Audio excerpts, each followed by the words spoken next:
तो दोस्तों आज की कहानी एक शरीफ आदमी की है। एक ऐसा आदमी जो जरूरत से ज्यादा शरीफ है। उसकी जिंदगी अच्छी चल रही थी, पर एक दिन जाने अनजाने में उसने रशिया के सबसे बड़े माफिया से पंगा ले लिया। तब अपनी फैमिली को बचाने के लिए वो इतना ज्यादा खतरनाक बन गया कि बड़े से बड़ा गैंगस्टर भी उससे दूर भागने लगा। मूवी का नाम है नोबडी।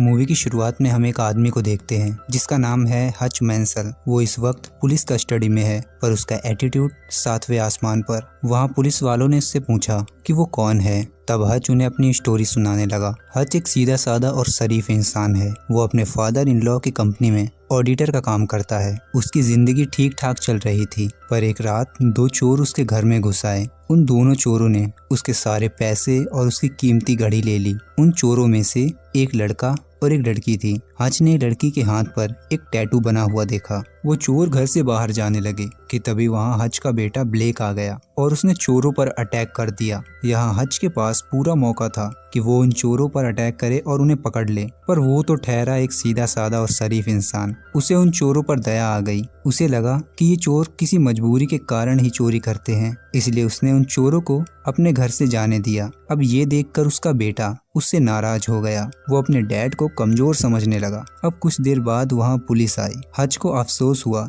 कि उसने कुछ क्यों नहीं किया। उसकी वजह से उसकी फैमिली खतरे में भी पड़ सकती थी। उसके जख्मों पर नमक छिड़कने का काम किया इस पुलिस वालों की बातों ने। उसने हच से कहा कि अगर मेरी फैमिली होती तो मैं उन चोरों को इतनी आसानी से जाने नहीं देता। हच का उसकी वाइफ के साथ रिश्ता पहले से ही खराब था और इस घटना के बाद तो उसका बेटा भी उसकी इज्जत नहीं करने लगा। उसकी एक बेटी थी जो अभी भी उससे बहुत प्यार करती थी और उसकी रिस्पेक्ट भी करती थी। अगली सुबह उसका पड़ोसी भी उसे ताने मारने लगा। वो यही बात कहने लगा कि उसने कुछ क्यों नहीं किया, क्या उसे अपनी फैमिली की परवाह नहीं। अब बेचारा हच सबके ताने सुन सुन के तंग आ चुका था। जब वो अपने ऑफिस पहुंचा तो उसका साला चार्ली आकर उससे यही बात पूछने लगा कि उसने कुछ क्यों नहीं किया। अगर मेरी बहन को कुछ हो जाता तो उसका जिम्मेदार कौन होता। इसलिए चार्ली ने हच को एक गन दी ताकि अगली बार कुछ ऐसा हो तो वो अपनी फैमिली की सेफ्टी कर सके। इसके बाद वो अपने फादर इन लॉ एडी के पास गया। हच ने उससे कहा कि वो उसकी फैक्ट्री खरीदना चाहता है। ऐसा इसलिए क्योंकि उसकी इज्जत तो कोई करता नहीं था। वो चाहता था कि उसके पास कुछ ऐसा हो जिसे वो अपना कह सके। इसके बाद वो एक कमरे में चला गया। वो सीक्रेट रेडियो से अपने भाई हैरी से बात करने लगा। हच ने हैरी को बताया कि वो दो लोग थे, एक लड़का और एक लड़की, जो काफी डरे हुए थे और उनके हाथ में जो गन थी वो खाली थी। हच को ये भी पता था कि वो गन पहले कभी यूज नहीं की गई थी और जब हच ने ये सब देखा तो उसने उन दोनों को जाने दिया। हच की ये सब बातें सुनकर ऐसा लगता है कि वो पहले से शरीफ आदमी नहीं था। खैर, सच्चाई क्या है वो हमें आगे पता चलेगी। इसके बाद वो अपने डैड डेविड से मिलने गया। डेविड एक रिटायर्ड FBI एजेंट है। अब वो काफी बूढ़ा हो चुका है, इसलिए वो एक नर्सिंग होम में रहता है। उसने अपने डैड को उस रात के बारे में बताया। उसने ये भी बताया कि उसकी फैमिली के साथ साथ जो भी उसे जानता है सब उसे कमजोर समझते हैं। इसके बाद हच घर वापस आया। तब उसकी बेटी ने उससे कहा कि उसका किटी कैट ब्रेसलेट नहीं मिल रहा। शायद वो चोर उसे भी ले गए, क्योंकि वो ब्रेसलेट उन पैसों में ही रखा हुआ था। वो चोर उसके पैसे ले गए। हच को इससे कोई फर्क नहीं पड़ता, पर उसकी बेटी का ब्रेसलेट ले गए ये उसे कतई मंजूर नहीं था। अब वो एक बार फिर अपने डैड के पास गया और उनका ID कार्ड और गन ले ली। अब हच हर टैटू की दुकान पर जाने लगा और उसी टैटू के बारे में पूछने लगा जो उसने उस चोरनी के हाथों पर देखा था। कई दुकान देखने के बाद भी उसे कुछ पता नहीं चला। तब वो एक आखिरी दुकान पर गया। वहाँ जब उसने अपना ID कार्ड दिखाया तब शॉप के ऑनर ने उससे कहा कि ये कार्ड 20 साल पहले ही एक्सपायर हो गया है और इसमें लगी फोटो भी तेरी नहीं है। अब वहाँ कुछ गुंडों ने हच को घेर लिया। तब हच ने उन्हें कुछ पैसे ऑफर किए। तभी शॉप के ऑनर ने हच के हाथ पर एक निशान देख लिया। इसके बाद तो मानो उसके होश ही उड़ गए। उसने अपने आप को जाकर एक कमरे में बंद कर लिया। ये देखकर उन्हें समझ आ गया कि हच कोई मामूली इंसान नहीं है, इसलिए उन्होंने उस टैटू वाली लड़की का पता भी बता दिया। इसके बाद हच उन चोरों के घर पहुंचा। सबसे पहले तो उसने उस चोर का टकला बजाया। फिर उसने कहा कि मैं आम आदमी हूँ और मेरी भी एक फैमिली है, इसलिए मेरी घड़ी और किटी कैट ब्रेसलेट मुझे वापस कर दे। उन्होंने घड़ी तो वापस कर दी, पर वो ब्रेसलेट उनके पास नहीं था। अब ये सुनकर हच उस टकले को मारने ही वाला था कि तभी अचानक उसे एक बच्चे के रोने की आवाज सुनाई दी। उसने जाकर देखा कि एक छोटा बच्चा बीमार था और साथ ही उसने ऑक्सीजन मास्क भी लगाया हुआ था। ये देखने के बाद हच के अंदर का अच्छा इंसान जाग गया और उन चोरों को बिना कुछ कहे ही वहाँ से वापस आ गया, पर गुस्सा उसके अंदर अभी भी भरा हुआ था। अब हच बस से अपने घर जा रहा था, तभी कुछ गुंडे जबरदस्ती उस बस में घुस आए और वहाँ बैठी एक लड़की को छेड़ने लगे। हच का पहले ही दिमाग खराब था, उसके हाथों में खुजली मच रही थी। अब उसे अपना गुस्सा निकालने का मौका मिल गया, क्योंकि वो चोर नहीं तो ये गुंडे ही सही। हच ने बस ड्राइवर को बाहर भेजा और गेट बंद कर लिया। हच ने पहले तो थोड़ी मार खाई वार्म अप के लिए, फिर कुछ देर बाद वो अपने फॉर्म में आ गया। तभी एक गुंडे ने उसे चाकू मार दी। हच ने भी उन सभी को काफी घायल कर दिया था। तभी उनमें से एक ने हच को खिड़की से बाहर फेंक दिया। महिला ड्राइवर ने उससे पूछा कि क्या वो ठीक है। तब हच बिना कुछ बोले दोबारा बस के अंदर चला गया और उस लड़की को वहाँ से जाने को कहा। इसके बाद तो वो बस हच के लिए एक पिंजरा और वो एक शेर, साथ ही वो गुंडे उसका शिकार। हच ने एक गुंडे को इतना मारा कि उसकी नाक तोड़ दी और उसे सांस लेने में काफी प्रॉब्लम होने लगी। तब एक बार फिर हच के अंदर का अच्छा इंसान जाग गया और उसने उन सभी को जिंदा छोड़ दिया। अब जब हच की खुजली मिट गई तब वो अपने घर वापस आ गया। उसकी वाइफ ने उसके जख्मों पर मलहम पट्टी की। उसके जख्मों को देखकर उसकी वाइफ ने उससे कहा कि शायद हच के पुराने दिन वापस आ गए, मतलब हच एक आम इंसान तो बिल्कुल नहीं है। इसके बाद हम रूस के सबसे बड़े माफिया यूलियन को देखते हैं, जो एक बार में बार डांसर का काम खुद ही कर रहा था। उसे ऐसे नाचता देख उसके साथियों ने उसकी पर्सनैलिटी पर सवाल खड़े करे तो उसे गुस्सा आ गया और वहीं एक आदमी को मारकर उसने उन सभी को बताया कि उसकी पर्सनैलिटी क्या है। हच ने जिन लोगों को बस में मारा था उनमें से यूलियन का एक भाई था। अपने भाई की गंभीर हालत देख वो उसी के एक साथी से मिलने गया और उससे पूछने लगा कि उसकी ये हालत किसने की। उस आदमी ने बताया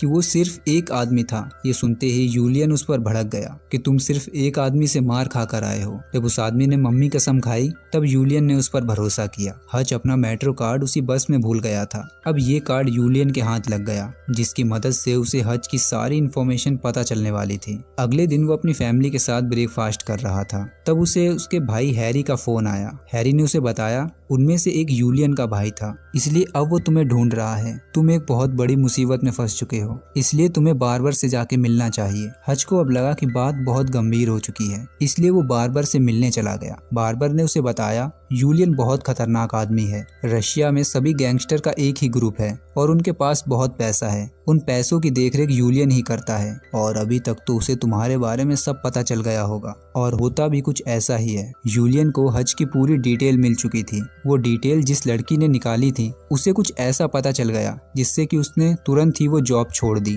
और यूलियन के साथ काम करने से मना कर दिया। हच के बारे में ये बात क्या थी हमें आगे पता चलेगी। रात को हच अपनी फैमिली के साथ डिनर कर रहा था, तब उसने अपनी फैमिली से कहा कि इस बार वो छुट्टियां मनाने के लिए इटली जाएंगे। तभी उसने खिड़की से देखा कि कुछ लोग उसके घर की तरफ आ रहे थे। तब वो समझ गया कि ये यूलियन के आदमी हैं। हच ने बिना समय गवाए तुरंत अपनी फैमिली को बेसमेंट में बंद कर दिया ताकि वो सेफ रहे। हच ने घर में अंधेरा कर दिया और उनके अंदर आने का इंतजार करने लगा। वो जैसे ही अंदर आए हच उन्हें एक एक करके मारने लगा। तभी अचानक एक आदमी ने हच को इलेक्ट्रिक शॉक देकर बेहोश कर दिया और वो लोग उसे अपने साथ ले जाने लगे। रास्ते में जाते वक्त हच को होश आ गया। उसने कार में रखे अग्निशामक को निकाला और उन गुंडों पर चला दिया, जिससे कार का बैलेंस बिगड़ा और वो खंबे से जा टकराई। हच कार से बाहर निकला और सीधा भागते हुए अपने घर गया। थोड़ी देर पहले हच का घर जंग का मैदान बन गया था, इसलिए उसने अपने घर की साफ सफाई की और नहाने के बाद उसने अपनी फैमिली को बेसमेंट से बाहर निकाला। उसने अपनी वाइफ से कहा कि वो बच्चों को लेकर एक सेफ जगह पर चली जाए। इसके बाद उसने एक बैग निकाला और उसमें सोने के बिस्किट भरे और पहुंच गया अपने बेसमेंट में उन गुंडों से बात करने के लिए। वहां हच उन गुंडों को अपने बारे में बताने लगा। उसकी बातें सुनकर हमें पता चला कि वो एक किलर था जो गवर्नमेंट के लिए काम करता था। उसने न जाने कितने ही बड़े बड़े अपराधियों को मौत के घाट उतारा था। उसने बताया कि एक बार जब वो एक अपराधी को सजा दे रहा था तब वो अपराधी उससे जान की भीख मांगने लगा। उसे अपनी गलती का एहसास था उसने कहा आगे से वो ऐसा नहीं करेगा। तब हज को उस पर दया आ गई और हज ने उसे जाने दिया। कुछ सालों बाद हज कंफर्म करने के लिए उसके घर गया। तब उसने देखा कि वो आदमी अपनी फैमिली के साथ एक आम नागरिक की तरह जिंदगी जी रहा था और वो काफी खुश भी था। ये देखकर हज को भी लगा कि उसे भी एक आम आदमी की तरह रहना चाहिए और तभी से वो एक शरीफ इंसान बन गया। अब ये कहानी खत्म होने से पहले ही वो सभी गुंडे मर चुके थे। हज को वहीं सोफे के नीचे अपनी बेटी का किटी कैट ब्रेसलेट मिल गया। उसने सोचा कि ये ब्रेसलेट पहले ही मिल जाता तो आज वो इतनी बड़ी मुसीबत में नहीं फंसता। इसके बाद उन लोगों को मुक्ति देने के लिए उसने अपने ही घर में आग लगा दी और अपने पड़ोसी की कार लेकर वहां से चला गया। इधर दो लोग हज के फादर को मारने के लिए आए, पर उन दोनों को पता नहीं था कि जिसे वो मारने जा रहे हैं वो एक रिटायर्ड FBI एजेंट है। वो दोनों जैसे ही डेविड के पास पहुंचे, डेविड ने उनका गेम बचा दिया। इधर हज अपने फादर इन लॉ की फैक्ट्री में पहुंचा और उन्हें सोने के बिस्किट देकर वो पूरी फैक्ट्री खरीद ली। इधर जब यूलियन को पता चला कि हज उसके आदमियों को मारकर भाग गया है, तब वो दूर दूर से अपने सभी आदमियों को बुलाने लगा। हज भी उस फैक्ट्री को जंग का मैदान बनाने के लिए वहाँ छोटे छोटे ट्रैप्स लगाने लगा और यूलियन से मुकाबला करने के लिए तैयारी करने लगा। इसके बाद वो यूलियन के उस अड्डे पर गया जहाँ उसने सारा पैसा संभाल कर रखा था। हज ने वहाँ मौजूद सभी लोगों को अपने अंदाज में मार दिया और वहाँ रखे पूरे पैसों में आग लगा दी। इसके बाद वो यूलियन के पास मिलने गया जहाँ यूलियन बार डांसर का काम करता था। वहाँ हज को देखकर यूलियन को काफी ज्यादा हैरानी हुई। तभी वहाँ यूलियन के आदमियों ने उस पर गन पॉइंट कर दी, लेकिन हज अपने साथ एक बॉम्ब लेकर आया था। हज ने कहा कि वो यहाँ सिर्फ बात करने आया है। बॉम्ब को देखते ही यूलियन ने अपने सभी आदमियों को बाहर भेज दिया और बैठकर शांति से बात करने लगा। हज ने उससे कहा कि तू मेरी फैमिली तक पहुंच गया था और इसलिए हिसाब बराबर करने के लिए मैंने तेरे सारे पैसों को आग लगा दी। अच्छी बात तो ये थी कि ये बात सुनकर यूलियन को हार्ट अटैक नहीं आया। इसके बाद हज ने यूलियन को समझाया कि तू बचे हुए पैसों से, जो तेरे ही पैसे हैं, उससे एक अच्छी जिंदगी जी, एक शरीफ आदमी की तरह, एक आम आदमी की तरह। और ये कहकर हज वहाँ से चला गया। हज को पता था कि यूलियन अपने आदमियों के साथ उसका पीछा जरूर करेगा, इसलिए वो पहले से ही तैयार था और हुआ भी कुछ ऐसा ही। यूलियन अपने सभी आदमियों के साथ उसका पीछा करने लगा। हज उन्हें अपने साथ अपनी फैक्ट्री में लेकर गया, जो कि हज का एक प्लान था। वहाँ उसका भाई हैरी पहले से ही मौजूद था। वो अपनी स्नाइपर से उन पर फायर करने लगा। तभी हमने देखा कि हज का फादर भी वहीं पर मौजूद है। हज का फादर उसकी इस लड़ाई में उसका साथ देने आया था। वो इसलिए क्योंकि रिटायरमेंट के बाद उसकी जिंदगी से एडवेंचर लगभग खत्म ही हो गया था। हज ने फैक्ट्री में जो ट्रैप बिछाए थे उन्होंने अपना काम करना शुरू कर दिया। हैरी पेशे से तो एक पायलट था, पर वो लड़ने में हज से कम भी नहीं था। देखते ही देखते उन तीनों ने उस फैक्ट्री में लाशों के ढेर बिछा दिए, पर तभी यूलियन ने आकर एक गोली हैरी को मार दी। इसी बीच उन तीनों की गोलियां भी खत्म हो गईं और तब हज ने वो बॉम्ब निकाला जो वो यूलियन के पास लेकर गया था। उसने उस बॉम्ब को एक बुलेट प्रूफ ग्लास के आगे रखा और यूलियन की तरफ बढ़ने लगा। वो जैसे ही यूलियन के पास पहुंचा, उसने बॉम्ब को ब्लास्ट कर दिया, जिससे यूलियन की मौत हो गई, पर हज को कुछ नहीं हुआ। तभी वहां पुलिस भी आ गई। हज ने अपने फादर और अपने भाई को वहां से निकाल दिया और खुद अरेस्ट हो गया। जाने से पहले उसने अपनी वाइफ को कॉल किया और उसे बताया कि अब सब कुछ ठीक हो चुका है। अब सीन प्रेजेंट टाइम में आता है जहां हज पुलिस कस्टडी में था। तभी वहां उन पुलिस वालों को गवर्नमेंट एजेंसी की तरफ से एक कॉल आया। तब पुलिस वालों ने हज को छोड़ दिया। इसके बाद हम 3 महीने बाद का समय देखते हैं, जहां हज अपनी वाइफ के साथ एक नया घर देखने आया था। तभी हज को किसी का कॉल आया और तभी हज के होश उड़ गए। हज ने तुरंत उस डीलर से पूछा कि क्या इस घर में बेसमेंट है। इसके बाद हम डेविड और हैरी को देखते हैं, जो हज की मदद करने के लिए अपने सभी हथियारों के साथ उसके घर जा रहे थे। और इसी के साथ ये मूवी यहाँ खत्म हो जाती है।